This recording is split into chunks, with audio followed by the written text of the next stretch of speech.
এক রাজনৈতিক দলের নেতা দাবি করছে পিছন থেকে তিনি একজনকে ধরে কোলাকুলি করছে, এটা নাকি সুন্নত। নাউজুবিল্লাহ। পিছন দিক দিয়া জড়ায় ধরে কোলাকুলি, এটা সুন্নত? এটা সুন্নত বললে ঈমান থাকবে? ইসলাম যেটাকে সমর্থন করে সেটা হচ্ছে মুআনাকা। কি মুআনাকা? যেমন হাদিসে আসছে, লাম্মা কদিমা জাফর ইবনে আবি তালিব রাদিয়াল্লাহু তাআলা আনহু মিন হিজরাতিল হাবাশা। হযরত জাফর সাদেক রাদিয়াল্লাহু তাআলা আনহু তিনি যখন হাবাসা থেকে হিজরতের পর হিজরত করছিলেন হাবাসা, সেখান থেকে ফিরে আসলেন, বুঝলেন? তালাক্কাহুন নবিয়্যু সাল্লাল্লাহু আলাইহি ওয়াসাল্লাম ফাআনাকাহু ওয়া ক্বাব্বালা মা বাইনা আইনাইহি। তিনি যখন ফিরে আসলেন জাফর সাদেক, আল্লাহ রাসূল সাল্লাল্লাহু আলাইহি ওয়াসাল্লাম ওনার সামনে যখন জাফর সাদেক উপস্থিত হলেন, আল্লাহর হাবিব মুআনাকা করলেন জাফর সাদেককে এবং তার দুই চোখের মাঝখানে চুমা দিলেন। এটা মুআনাকা, এটা সুন্নত। এটা কি সুন্নত? মুআনাকার অর্থ কি? শেখ আল উসাইমিন রাহমাতুল্লাহ তার কিতাবে লেখছেন, ইলতিকাউল উনুকাইন। গর্দানকে আরবিতে বলে ওনক। কি বলে? বহুবচন আনাক, এক বচন কি? ওনক। ইলতিকাউল উনুকাইন, দুইজন মুসলমানের দুই গর্দান একত্রিত করা, এটা মুআনাকা। অর্থাৎ গর্দান গর্দান মিলিত হবে, সিনাও লাগতে পারবে না। এটা মুআনাকা, এটা সুন্নত। এখন নেতা কি করছে? পিছন দিক দিয়ে যাইয়া, তাও মুসলমান এক বিধর্মীরা জড়ায় ধরছে। জড়ায় ধরার পর ওই বেটার এসে ক্যাতকোতানি, ক্যাতুকুতু, ও তো লাফাচ্ছে। আমি দেখছি ভিডিওটা, কি হাস্যকর নির্লজ্জ কাজ। নাউজুবিল্লাহ মিন যালিক। আপনারা দেখেন নাই? তাহলে বোঝা যাচ্ছে এটা মুআনাকা নয়, এটা হচ্ছে একটা হাসি তামাশা। কি হয়েছে? এটাকে সুন্নত বলা যাবে না। দুই, মুআনাকার সুন্নত পালন করতে হলে নিয়ম কি? রাসূলুল্লাহর উম্মত দোনোজনকেই মুমিন হইতে হবে। কোনো মুমিন যদি কাফেরের সাথেও গর্দান মিলায়, সেটা মুআনাকা হবে না। মুমিন মুমিনের সাথে যদি গর্দান মিলায়, ওইটা কি? মুআনাকা। এক। দুই, এটা হতে হবে সামনাসামনি, পিছন দিক দিয়া না। তো নেতা যেই কাজ করছে, উনি তো এক বিধর্মীর সাথে জড়ায় ধরছেন। দুই, এটা সামনাসামনি না, পিছন দিক দিয়া, এটা মুআনাকা হয় নাই। এটা হচ্ছে একটা কৌতুক বা হাসি তামাশা। এটাকে সুন্নতের অনুসরণ বলা চরম মূর্খতা ও ধৃষ্টতা ছাড়া আর কিছু নয়। আপনি ভাবছেন দাড়ি লম্বা, পাগড়ি লম্বা, হাজার দানার তসবিহ, এটা তাকওয়া? এটা লেবাস। এটা কি? এটা তাকওয়া না, এটা লেবাসুত তাকওয়া। তাকওয়া হচ্ছে ঈমান আনার পরে অন্তরে যখন আল্লাহর ভয় প্রবেশ করে, তাকেই বলা হয় তাকওয়া। বলে সুবহানাল্লাহ, সুবহানাল্লাহি বিহামদিহি। মানুষ যখন আল্লাহর ভয় দিয়ে গুনাহ ছাড়ে, তখন তার নাম হয় মুত্তাকি। কি লাভ হয়? প্রিয় ভাইরা, এই তাকওয়ার চেয়ে বড় কোনো সম্পদ আল্লাহ বলছেন, ফাইন্না খাইরাজ জাদিত তাকওয়া। মুমিনের সর্বশ্রেষ্ঠ সম্বলের নাম কি? তাকওয়া। সুবহানাল্লাহি বিহামদিহি। তাকওয়া অর্জনের মাধ্যমে একজন মানুষ চরিত্রবান হতে পারে, নেককার হতে পারে, সৌভাগ্যবান হতে পারে, সর্বোপরি আল্লাহর ওলি হতে পারে। যার তাকওয়া নাই, সে কোনো দিন আল্লাহর ওলির কাতারে তার জায়গা করতে পারে না। তাকওয়া ছাড়া আল্লাহর ওলি হওয়া যায় না, ভালো মানুষ হওয়া, চরিত্রবান হওয়া যায় না। আইন দিয়া, ডান্ডা দিয়া পিটায়া মানুষকে দমন করা যায়, মানুষ বানানো যায় না। যায় আইন কানুন দিয়ে। আইন কানুন আছে না দেশে? চুরি বন্ধ হয়েছে? হয় নাই তো? চুরি আছে, দুর্নীতি আছে, চুরি আছে, খুন আছে, মাদক আছে, সন্ত্রাস আছে, আছে না নাই? তা আইন কেন? আইন কানুন হচ্ছে চেক অ্যান্ড ব্যালেন্স, দমন করা, পরিবেশটা একটু ঠিক রাখা। তো তো মানুষকে যদি ইনসানে কামেল ভালো মানুষ বানাতে হয়, ঈমান ও তাকওয়ার কোনো বিকল্প নাই। মানুষের অন্তরে যখন আল্লাহর ভয় জাগবে, তখন সে সেলফ কাউন্টার। তাকে দুর্নীতি থেকে রক্ষা করতে পুলিশ লাগবে না, তারে নজরদারি করতে গোয়েন্দা সংস্থা লাগবে না, তার দুর্নীতি ধরতে দুদক লাগবে না। সে নিজে নিজেকে কাউন্টার দিবে, গুনাহ থেকে বাঁচবে। সুবহানাল্লাহ। এর নাম তাকওয়া। এর নাম কি? আমি একটা হাদিস শোনাচ্ছি আপনাদেরকে। হাদিসটি বুখারী শরীফে এসেছে। হাদিসটির রাবি হচ্ছে হাতেম তাইয়ের ছেলে হযরতে আদি। হাতেম তাই নাম শুনছেন না? হাতেম তাইয়ের বাড়ি ছিল তায়েফে। কোথায়? ছিল খ্রিস্টান। আল্লাহর হাবিবের নূরের জমানা সে পায় নাই। তার ছেলে ছিল আদি, তায়েফের গোত্র প্রধান। রাসূলুল্লাহ সাল্লাল্লাহু আলাইহি ওয়াসাল্লাম মক্কা বিজয়ের পর যখন তায়েফকে অবরোধ করলেন, হাতেম তাইয়ের ছেলে মেয়ে দুজনই মুসলমান হয়েছে। হাতেম তাইয়ের ছেলে মেয়ে মুসলমান হওয়ার পর বিনা যুদ্ধে তায়েফের সব কাফের মুসলমান হয়ে গেছে।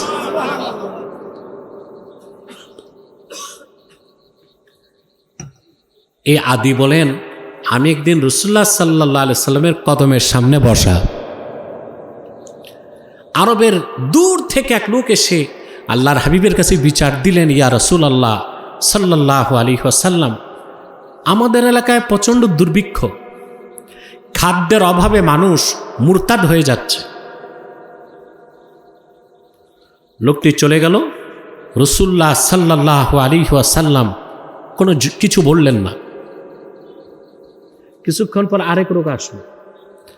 আরেক লোক এসে বলল, ইয়া রাসূলুল্লাহ সাল্লাল্লাহু আলাইহি ওয়াসাল্লাম, আমি আরবের যে এলাকা থেকে এসেছি ওখানে প্রচণ্ড দুর্বৃত্তের সংখ্যা বেড়ে গেছে। কোনো নারীরা ঘর থেকে বেরোতে পারে না, স্বর্ণ অলংকার নিয়ে নেয়, তাদের চরিত্র হনন করা হয়, সম্পদ নিয়ে কেউ যেতে পারে না। আদি বলেন, এ লোকটিও চলে গেল। আল্লাহর হাবিব সাল্লাল্লাহু আলাইহি ওয়াসাল্লাম কিছু বললেন না।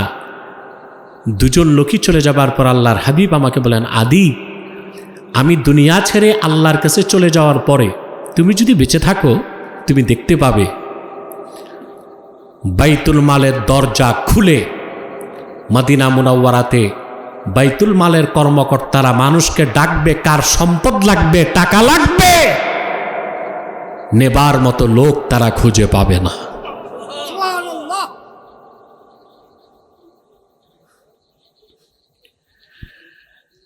তুমি যদি আরো কিছুকাল বেঁচে থাকো,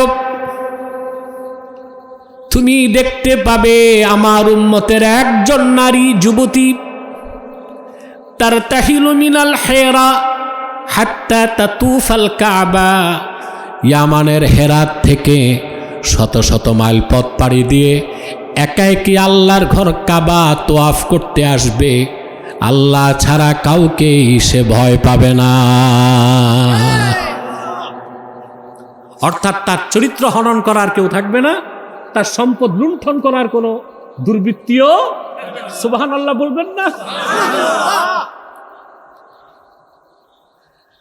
হযরতে আদি বর্ণনা করেন, হযরত ওমরের খেলাফতের সময় রোম সাম্রাজ্য যখন মুসলমানদের করতলগত হয়ে গেল, বাইতুল মালে এত বেশি গনিমতের মাল আসলো। হযরত বেলাল ছিলেন অর্থমন্ত্রী, সুবহানাল্লাহ বলবেন। হযরত ওমরের সময় অর্থমন্ত্রী কে ছিলেন? হযরত বেলাল হাবশী রাদিয়াল্লাহু তাআলা আনহু। হযরত বেলাল এসে বললেন, আমিরুল মুমিনিন, বাইতুল মালে জায়গা নাই আর। হযরত ওমর বললেন, দরজা খুলে দাও বাইতুল মালের। সুবহানাল্লাহ। কোন চোর ডাকাত নাই যে পাহারাদার রাখতে হবে। আল্লাহু আকবার। 3 দিন পরে হযরত বেলাল এসে বললেন, আমিরুল মুমিনিন, 3 দিন বাইতুল মালের দরজা খোলা রাখলাম, মদিনা মুনাওয়ারার একজন মানুষও প্রয়োজনের কিছু নিতে আসে নাই।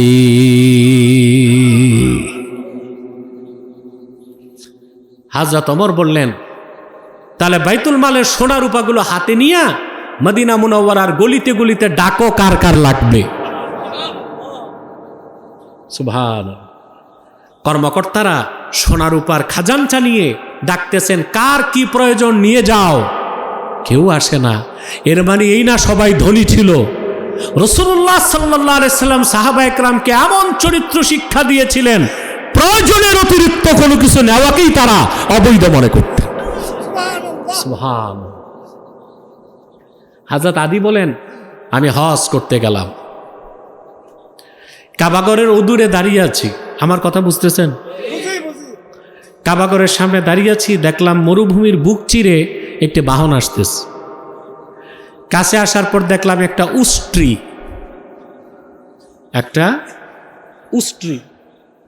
উষ্ট্রির পিঠে বসে আছে একজন রমণী নারী, বোরখায় আবৃত, কিন্তু তার শরীরের অলংকারের ঝলক বাহির থেকে দেখা যাচ্ছে। অর্থাৎ মহিলাটা ছিল যুবতী এবং অলংকারে সজ্জিতা। সুবহানাল্লাহ। চোখটা নামিয়ে আমি বললাম, মা আপনি কোত্থেকে এসেছেন? মহিলাটি বলল, আমি ইয়ামানের হেরাত থেকে এসেছি। আদি বলেন, আমার মনে পড়ে গেল আল্লাহর হাবিবের কথা। তিনি বলেছিলেন, আমার উম্মতের একজন নারী ইয়ামানের হেরাত থেকে একা একই আল্লাহর ঘর কাবা তোয়াফ করতে আসবে। আল্লাহ ছাড়া কাউকে সে ভয় পাবে না, কারণ তার স্বর্ণালঙ্কার লুণ্ঠন করার মতো কিংবা তার চরিত্র হনন করার মতো একজন খারাপ মানুষও থাকবে না। কার বংশ কি আল্লাহ এটা দেখেন না। আল্লাহর কাছে সম্মানের মানদণ্ড হচ্ছে তাকওয়া। বিদায় হজ্জের ঐতিহাসিক ভাষণে আল্লাহর হাবিব সাল্লাল্লাহু আলাইহি ওয়াসাল্লাম আরাফার ময়দানে লক্ষাধিক সাহাবীকে লক্ষ্য করে বললেন, শুনে রাখো, লা ফাদলা লি আরাবিন আলা আজামিন ইল্লা বিত্তাকওয়া। কোন আরবীর উপর, কোন অনারবীর উপর কোন আরবীর কোনো মর্যাদা নাই। মুমিনের উপর মুমিনের মর্যাদা নির্ভর করে তাকওয়ার মানদণ্ডে। যার তাকওয়া বেশি, আল্লাহর কাছে তার দামও বেশি। আল্লাহ বংশ দেখেন, বংশ পরে, আগে কি কোরআন শরীফ আল্লাহ বলেছেন, ইয়া আইয়ুহান নাসু ইন্না খালাকনাকুম মিন যাকারিন ওয়া উনসা وجعلناكم شعوبا وقبائل لتعارفوا إن أكرمكم عند الله أتقاكم। আল্লাহ রাব্বুল আলামিন বলেন, হে মানব জাতি, আমি তোমাদেরকে সৃষ্টি করেছি একজন পুরুষ থেকে আর একজন নারী থেকে। অতঃপর তোমাদেরকে বিভিন্ন বংশ এবং গোত্রে আমি বিন্যস্ত করেছি। নিশ্চয় তোমাদের মধ্যে আল্লাহর কাছে তার সম্মান বেশি, যার অন্তরে আল্লাহর ভয় বেশি। যার পরহেজগারিতা যত বেশি, তার তাকওয়া তত বেশি। যার তাকওয়া যত বেশি, আল্লাহর কাছে তার দাম তত বেশি। সুবহানাল্লাহ বলেন। এই তাকওয়া এক পা সোজা রেখে এই তাকওয়াটাই অর্জন করছি আমরা। 11 মাস এই তাকওয়ার বর্ম দিয়ে আমাদেরকে মোকাবেলা করতে হবে শয়তানকে। এখন আপনি যখন আল্লাহকে ভয় পেয়ে চলবেন, গুনাহ ছাড়বেন না। আপনি যখন পুরাপুরি আল্লাহকে ভয় পাবেন, তখন যদি গুনাহ করতে চান করতে পারবেন না, আল্লাহ আপনাকে গুনাহ থেকে বাঁচাবেন। সুবহানাল্লাহ কইবেন না? এত আস্তে বললেন। আমি আপনাদেরকে এ ব্যাপারে কোরআনুল কারীম থেকে একটি সহজে একটি দৃষ্টান্ত আপনাদের সামনে উপস্থাপন করছি। আপনাদের কষ্ট হচ্ছে না তো? আল্লাহ যেন আমাদের সকলকে কবুল করেন, মঞ্জুর করেন। বলুন আল্লাহুম্মা আমিন। আপনারা হযরত ইউসুফ আলাইহিস সালামের নাম শুনছেন না? আগে সূত্রটা মনে রাখতে হবে। সূত্রটা কি? বান্দা যখন আল্লাহকে চূড়ান্ত স্তরের ভয় করবে, তখন গুনাহ করতে চাইলেও করতে পারবে না, আল্লাহ তারে বাঁচায় দিবেন। সুবহানাল্লাহটা বুঝে থাকলে জোরে বলেন। আমি একটা দৃষ্টান্ত কোরআন শরীফ থেকে দিচ্ছি। হযরত ইউসুফ খুব সুন্দর মানুষ ছিলেন, সুন্দর না? কত সুন্দর বুখারী শরীফের হাদিস। রাসূলুল্লাহ সাল্লাল্লাহু আলাইহি ওয়াসাল্লাম ইরশাদ করেছেন, আপনার পিছনে যারা ঘুমাচ্ছেন নাকি? কে কে ঘুমান হাত উঠান তো। তবে মনে রাখবেন, ইউসুফের সৌন্দর্য বর্ণনা করার শব্দ আছে, ইউসুফের সৌন্দর্য বর্ণনা করার কলম আছে, কিন্তু আল্লাহর আখিরি নবী নূর নবীজি আমার মুহাম্মদ সাল্লাল্লাহু আলাইহি ওয়াসাল্লামকে আল্লাহ পাক যে সৌন্দর্য দান করেছিলেন তা বলার মতো কোনো কণ্ঠ নাই, লেখার মতো কোনো কলম নাই। ইউসুফের সৌন্দর্য দেখে জুলাইখা সঙ্গী সাথীরা হাতের আঙ্গুল কেটেছে। ৮,৫০০ বছর আগে রসুল করিম সাল্লাল্লাহু আলাইহি ওয়াসাল্লামের সৌন্দর্যে মুগ্ধ হয়ে সাহাবায়ে কেরাম তাদের গর্দান কেটেছেন। সুবহানাল্লাহ। হযরত ইউসুফও সুন্দর ছিলেন, তার সৌন্দর্যে মুগ্ধ হয়ে তার জন্য পাগল হয়ে গেছে জুলাইখা, এটা তো জানেন। এবার যে বিষয়টি আমি বুঝাবো তা বলছি।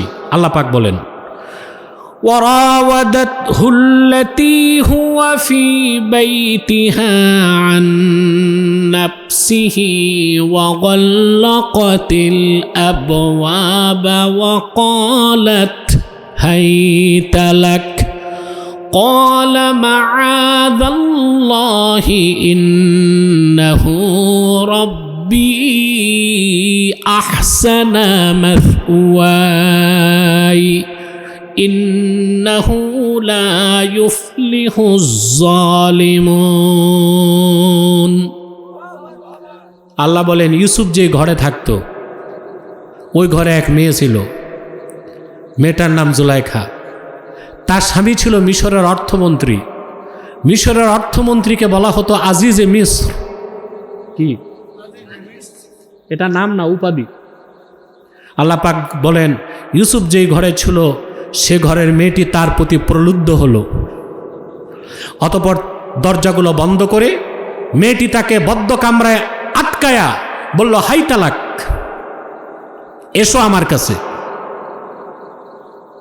হযরত ইউসুফ তখনও তার বয়স 40 হয় নাই। আর মিশরের সবচেয়ে সুন্দরী মেয়েটি 7টা দরজা বন্ধ করে অন্ধকার প্রকোষ্ঠে হযরত ইউসুফকে বন্দী করেছে আর শরীরের কাপড়গুলো খুলে দিছে। হযরত ইউসুফ জুলাইখার প্ররোচনা থেকে বাঁচার জন্য তাকওয়াকে ঢাল হিসেবে ব্যবহার করলেন। আল্লাহর ভয় তিনি অন্তরে জাগ্রত করে বললেন, মাআযাল্লাহ, আমি আল্লাহর কাছে তোমার এই কুপ্রস্তাব থেকে আশ্রয় কামনা করি। আমার মনিব আমাকে উত্তম বাসস্থানের ব্যবস্থা করে দিয়েছে। আমি জালেম হতে চাই না, কারণ জালেমেরা কখনো সফলতা লাভ করতে পারে না। কবিরা গুনাহগুলোর মধ্যে সবচেয়ে নিকৃষ্ট হচ্ছে জেনা, ঠিক না? ইসলাম তো সুযোগ রাখছে 4টা বিয়ে। আপনার সম্পদ আছে, টাকা আছে, পয়সা আছে, বিয়ে করেন, 1টা 2টা 3টা 4টা। জেনা করা যাবে না। জেনা করলে হয় কি জানেন? পরকালে অনন্তকাল জাহান্নামে জ্বলতে হবে। আর দুনিয়াতে কি? জেনাকারের দুনিয়াতে শাস্তি, সে কোটি কোটি টাকা কামাই করলেও ফকিরি তারে ছাড়বে না। হাদিস শরীফে এসছে, ইন্না জেনা ইউরিসুল ফাকরা, জেনা বিবিচার মানুষকে ফকির বানায়। কি বানায়? ফকির বুঝেন? পরমুখাপেক্ষী। অর্থাৎ আপনার 1 কোটি নগদ আছে, 10 কোটি ঋণ আছে, আপনি কি ধনী না ফকির? কথা বলেন, আপনি ফকির। জেনা বেবিচার মানুষের যত সম্পদ হোক মানুষকে তলাবিহীন ঝুড়ি বানায় দেয়। যে ঝুড়ির আপনারা কি বলেন, ডুলা, এটা তলা যদি না থাকে যা নিবেন সব। জেনাকার তার অবস্থা হচ্ছে তলাবিহীন ঝুড়ির মতো, ডুলার মতো। তার কোনো টাকা পয়সায় বরকত সে পাবে না, আর পরকালে অনন্তকাল সে জাহান্নামে জ্বলবে। এই জেনা আর মদ, এই দুইটা জিনিস মানুষকে খুব দ্রুত ধ্বংস করে দেয়, যেভাবে শুকনা খড়কুটাকে আগুন জ্বালায় দেয়। আমরা এগুলো থেকে আল্লাহর কাছে পানাহ চাইব। আল্লাহর ভয় ছাড়া, তাকওয়া ছাড়া এইরকম গুনাহ থেকে বাঁচার কোনো সুযোগ। হযরত ইউসুফ পাপ থেকে বাঁচার জন্য ঢাল বানাইলেন কি? আরো জোরে। তিনি বললেন, আমি আল্লাহর কাছে পানাহ চাই। আল্লাহ তাআলা তারপরে বলেন, হযরত ইউসুফ তো যুবক ছিলেন, 7টা কামরার ভিতরে, বাইরে সবগুলো দরজায় তালা। মিশরের সবচেয়ে সুন্দরী মেয়েটি তার কাপড় খুলে দিছে। মানবিক কারণে হযরত ইউসুফ একটু দুর্বল হয়ে গেলেন। একটু আল্লাহ পাক বলেন, ওয়ালাকাদ হাম্মাত বিহি ওয়া হাম্মা বিহা লাউলা আরআ বুরহানা রাব্বিহি كذلك لنصرف عنه السوء والفحشاء إنه من عبادنا المخلصين।